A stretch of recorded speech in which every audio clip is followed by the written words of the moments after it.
Jerusalem has fallen, the holy city, now claimed by the Christians. The year is 1099, and the First Crusade has achieved what many thought impossible. But victory brings new dangers. The roads to Jerusalem become perilous grounds, pilgrims ambushed, faith tested at every turn. It is 1119. A French knight named Hugh de Payens kneels before King Baldwin II of Jerusalem. "We will protect the pilgrims," he vows, his voice steady despite the weight of his promise. 8 other knights join him, 9 men against the chaos of the Holy Land. The king grants them quarters on the Temple Mount, the very place where Solomon's temple once stood. They call themselves the poor fellow soldiers of Christ and of the Temple of Solomon. History will remember them simply as the Knights Templar.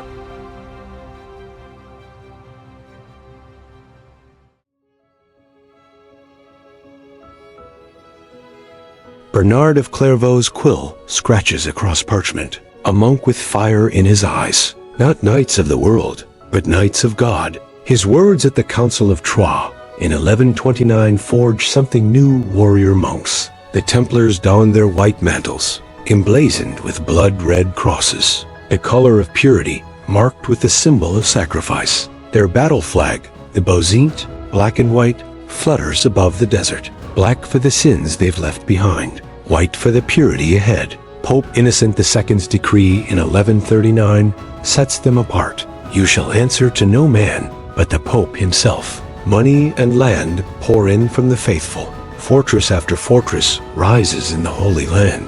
Men pledge their lives and fortunes. Kings seek their favor. Never retreat unless the enemy outnumbers you 3 to 1, their code commands. In the scorching heat of the Holy Land, the Templars transform from 9 poor knights to the most formidable fighting force in Christendom.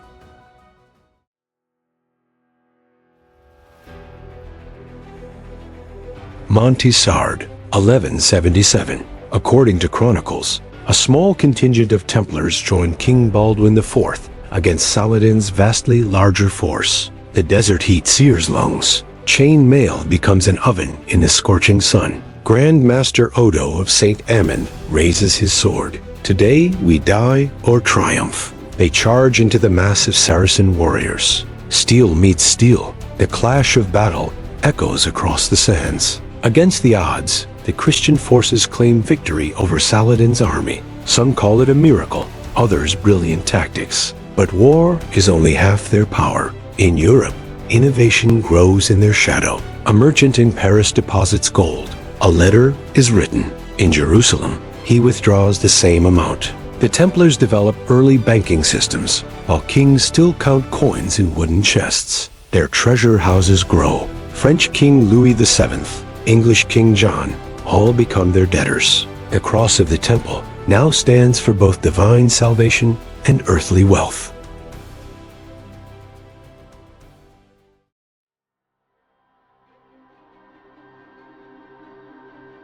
Hatton, July 4th, 1187. The sun beats down mercilessly. Templars' throats crack with thirst. Their horses stumble on parched earth. Grand Master Gerard de Rydefort ignores the warnings. "Forward," he commands. Saladin's trap closes like a vice. Arrows rain, men fall. The true cross, Christianity's most sacred relic, is captured. Many knights who surrender face execution, their white mantles forever stained. Jerusalem falls 3 months later. The holy city lost after nearly a century. The Templars rebuild. They fight on, but something has changed. The dream of holding the Holy Land slips away like water through cupped hands. Acre falls in 1291. The sea witnesses the tragedy. The last Christian stronghold in the Holy Land gone. The Templars retreat to Cyprus. Warriors without a war. Guardians with nothing left to guard.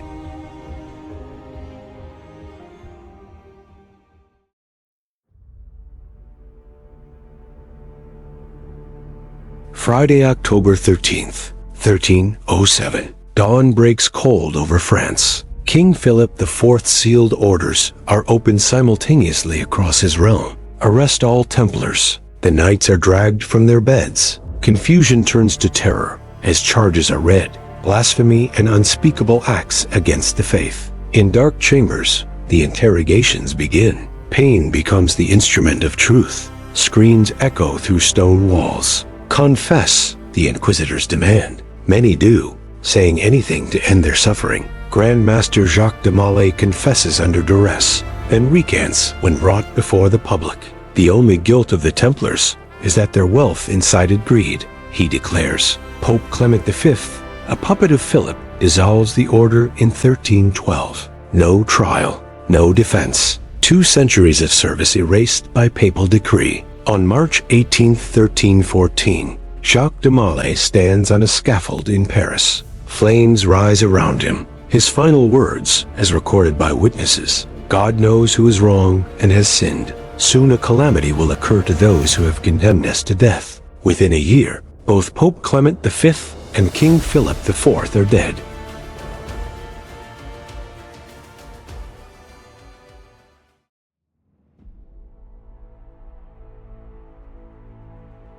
The flames have long gone cold, but the mystery burns eternal. What treasure did the Templars hide? Did they guard the Holy Grail? The Ark of the Covenant? Stories abound, though evidence is scarce. Did they survive in secret? Every whispered tale adds to their legend.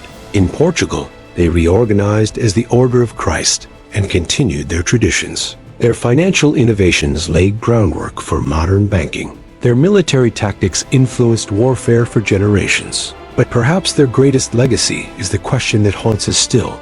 How does an order of divine warriors fall so far from grace? Was it pride, wealth, politics, or simply that power, once tasted, corrupts even the most righteous? The Templars' story is our own, a mirror reflecting humanity's eternal struggle between ideals and temptation. 9 humble knights became an empire. An empire became dust. But legends never die. The Red Cross still watches us across the centuries, a silent witness to glory and ruin, warning us that even God's warriors are merely men.